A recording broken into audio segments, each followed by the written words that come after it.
Welcome to Good Groceries with Tiffany. I have some glorious recipes coming your way to celebrate spring. I love spring. The flowers are blooming, the birds are chirping, the sun is shining. In honor of March and St. Patty's Day, I'm going to be making a few dishes that have a little splash of green in them. And today we're kicking it off with zucchini bread. So good. Well, I don't know if my way is healthy for you because it does have sugar in it and it does have oil, but it is so good and it's a Martin family tradition. Anytime we're going on a road trip, we make this bread. Well, I make this bread and we love to enjoy it in the car on our road trips. Without further ado, let's get into our groceries. All right, this is a quick bread, so these are the usual suspects for quick bread. The only thing that changes is the additives that you put in it from either banana or carrot or sweet potato. We're doing zucchini. And this recipe is pretty basic. You might even find this recipe online. I kind of tweaked this over the years to kind of make it my own, but it's fairly simple.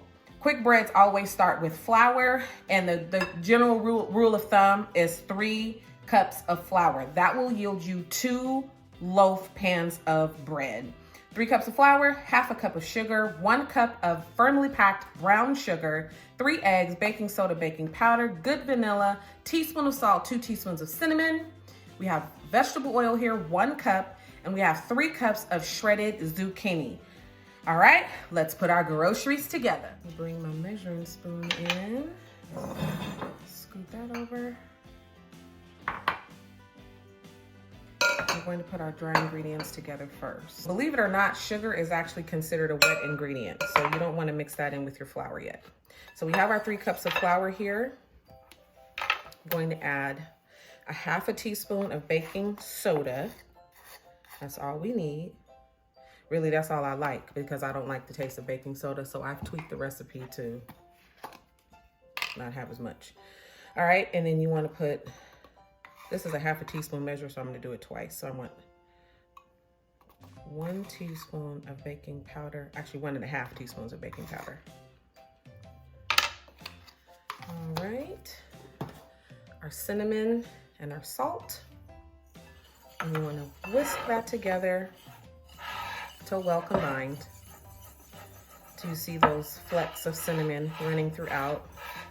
Making sure you're getting all the flour from the bottom. It is imperative that you mix your dry ingredients thoroughly. You don't want any pockets of leavener kind of peeking and hiding behind anything. So really, really get in there and mix that well, because once you add your wet ingredients, you don't want to mix so much because you don't want to develop the gluten structure, and then that will make your quick bread tough. And you don't want that. You want a nice, delicate, soft quick bread. All right. So we're gonna put that aside. All right, we're gonna take all of our wet ingredients, 3 eggs, half a cup of sugar, 1 cup firmly packed brown sugar, and our 1 cup of oil. And we want to just make sure we scrape all that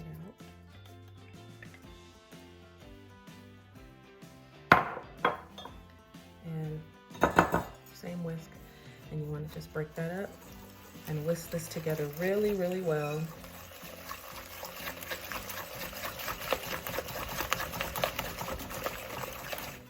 Try to break up any little bits of brown sugar that might be in there.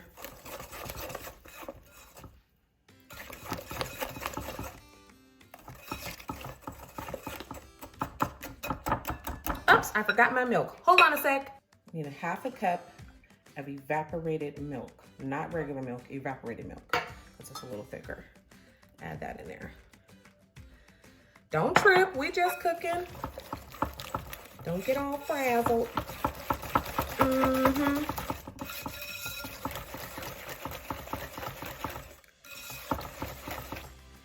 Alrighty, now we are going to add our dry ingredients into our wet ingredients. And we're going to fold it in.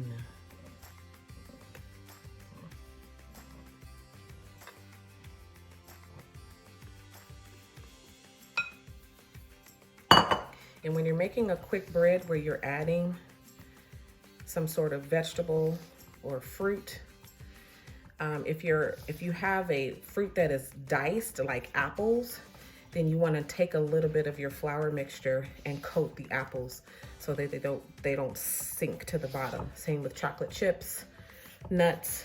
You want to coat them with a little bit of the flour, and then they won't sink to the bottom. All right, so just before the flour is completely combined, you want to go ahead and dump in your zucchini. And we're folding. You got to put your muscle in because this is starting to get thick. Woo! Get your muscles in there.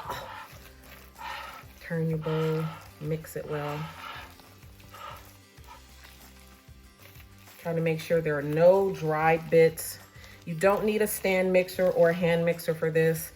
It actually can get over mixed with either of those. So I found that mixing it by hand is the best way. And just making sure you're going all the way up underneath the batter to the bottom and flip it over to ensure that you have no dry bits on the bottom. And now let's add it to our greased loaf pans. I forgot to put the vanilla. See? Don't trip. It's just okay. It's okay. Splash, splash. That's about maybe a teaspoon and a half. And then again, go back in, my silly self. Just be careful not to just mix too much, but give it a good stir right real quick. All right, look, it's good, it's all right, don't trip. All right, let's go to our loaf pans. All right, so let's put it in. These have been greased.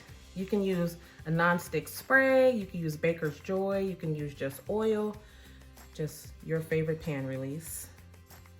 The oven has been preheated to 350. You don't want to do a high temperature because the outside will be done and the middle will be raw. Don't ask me how I know. Hee.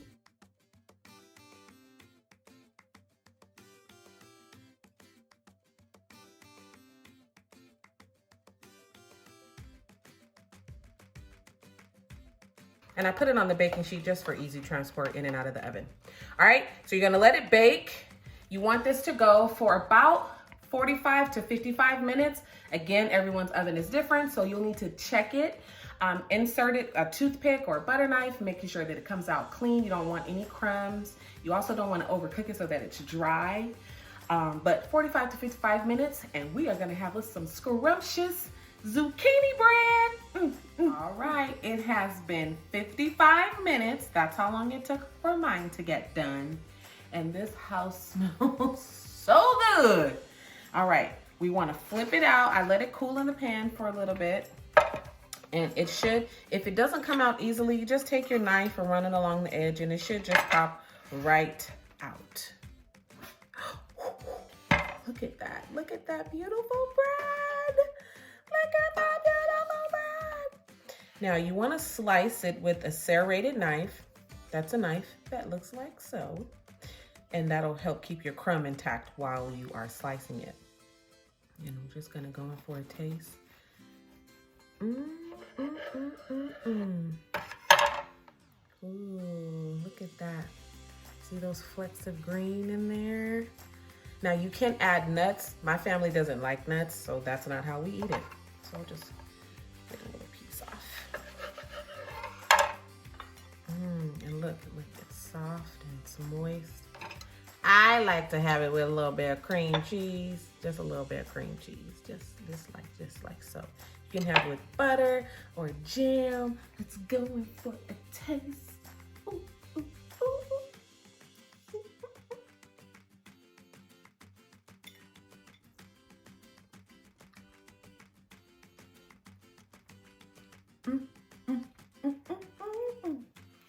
ooh. That's so good. It's not too sweet. A little cream cheese on my lips. It's not sweet or overly sweet. It's really good. If you like yours to be sweeter and more dense, then leave out the milk and add a whole cup of sugar as opposed to a half a cup of sugar. But that's up to you. I like it like this, not too sweet. Just perfect. You could put some jam on here, some butter, some honey. Ooh, child, the sky's the limit. Listen, you probably could slice this thinly and toast it and put you a fried egg and some bacon in between it. Shut up. Oh, I think I'm gonna do that.